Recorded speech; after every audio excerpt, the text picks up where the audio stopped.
Hi guys, welcome back and hello if you are new. So I hope all of you are keeping safe and sound. So this week I'm going to be reviewing potentially one of the most anticipated records of mine in quite a long time, which is the 9th album by Architects, titled For Those That Wish to Exist.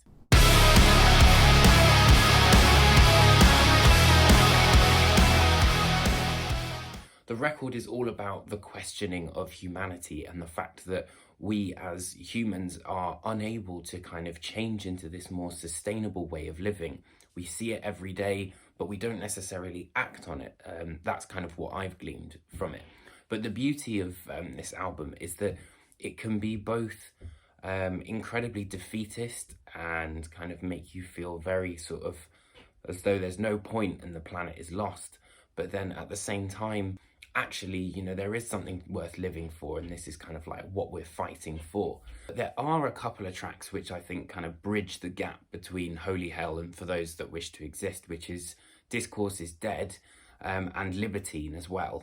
I think that the main riff in Animals is probably one of the best riffs the band has ever written, and it still retains that sort of power that Architects have always had.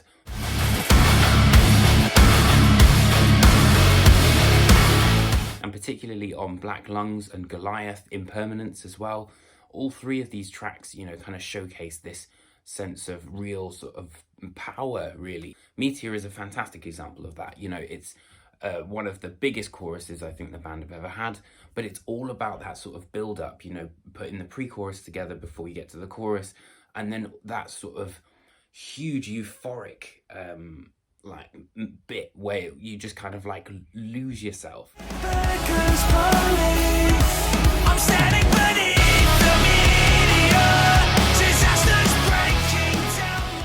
And it has to go without saying that this is like the most versatile that Sam has ever been.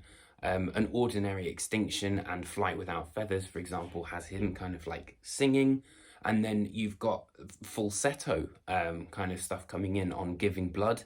But then I feel like he reaches this next level, especially on Little Wonder, where, again, it kind of ties in with those dynamics and everything kind of slots together.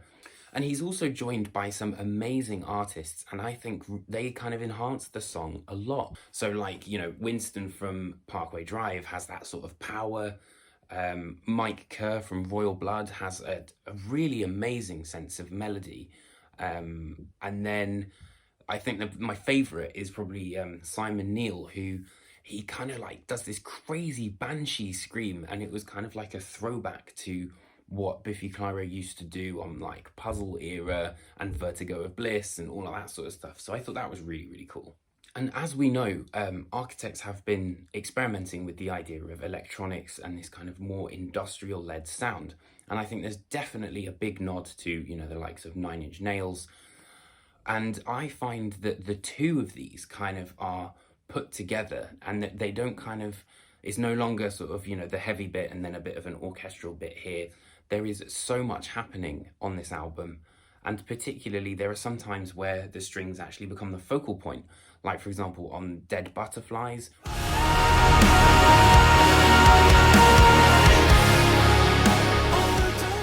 But then they kind of help things kind of get to that sort of next level, like on the end of Meteor.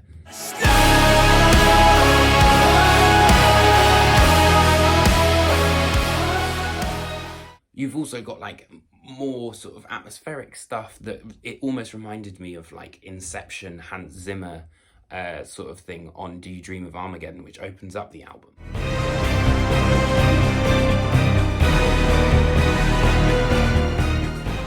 I also think that this is a very poetic ending to a band that have been kind of, you know, sort of surrounded by death. And so ever since that, you know, the band are always going to live with this sense of loss and things like that. So, and the final track, which is Dying is Absolutely Safe, you know, this is a song which is basically saying dying is a part of life and dying is okay.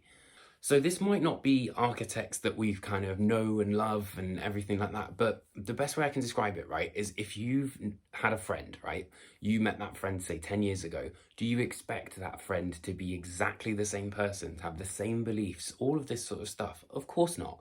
They're not going to be exactly the same. They're still going to be your mate, but they're not the same, and everything changes. And that's what I think people really forget, especially in the metal world.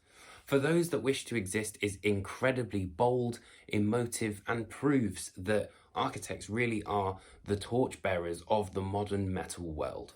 So that is it from me. I hope you enjoyed this album review. Please do let me know in the comment section below, and I will see you next week for another album review. Take care, my friends, and be safe.